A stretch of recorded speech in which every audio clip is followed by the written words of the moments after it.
পান্ডা পুপ থেকে তৈরি চা টুলুং পনির বিশ্বের অদ্ভুত জিনিস।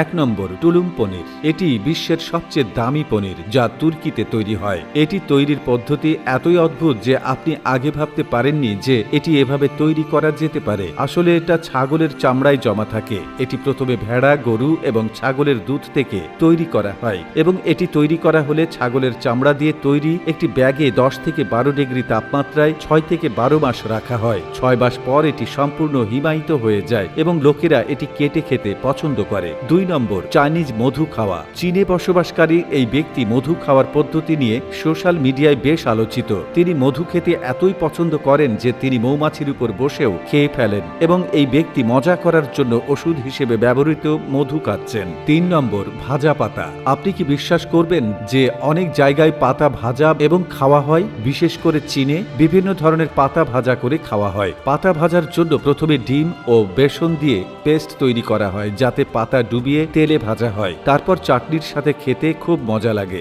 ৪ নম্বর, পেঁপের দুধ। আজকাল লোকেরা প্রচুর পরিমাণে পেঁপের দুধ খায় এবং এর পেছনের কারণ আপনাকে অবাক করবে। আসলে পেঁপের দুধ বিক্রি হচ্ছে প্রতি কেজি ৩,০০০ টাকায়। অনেক সময় এর দাম এর থেকেও বেশি হয়ে যায়। আসলে এই দুধ অনেক কাজে ব্যবহৃত হয়। যেহেতু এটি ত্বকের জন্য খুবই উপকারী বলে বিবেচিত হয় এবং তাই মানুষ এটি ত্বকে লাগাতে কিনে নিয়ে থাকেন। এতে উপস্থিত এনজাইম ত্বকের দাগ দূর করে এবং ত্বককে উজ্জ্বল করতে সাহায্য করে। ৫ নম্বর, পান্ডা চা। আমরা আপনাকে বলি যে এটি একটি সাধারণ চা নয়। এটি তৈরির প্রক্রিয়াটি খুবই অদ্ভুত, কারণ এটি পান্ডার পটি থেকে তৈরি। চীনারা বলে যে এটি পান করলে তাদের স্বাস্থ্য ভালো থাকে। এই ফলটি সাধারণত পিনাট ট্রি নামে পরিচিত, যা দেখতে অত্যন্ত অদ্ভুত। আসলে এটি একটি বন্য বাদাম। এটিকে চীনাবাদাম গাছ বলার পেছনের কারণ হলো এর স্বাদ চীনাবাদামের মতো, তবে এর ফল একেবারেই আলাদা এবং এর বীজ চীনাবাদামের স্বাদ দেয়। অস্ট্রেলিয়ায় পাওয়া এই গাছের ফলের ৮ বীজ রয়েছে। এটি বানর বাদাম, কুর্গো ঝং, লাল ফলের মতো নামেও পরিচিত।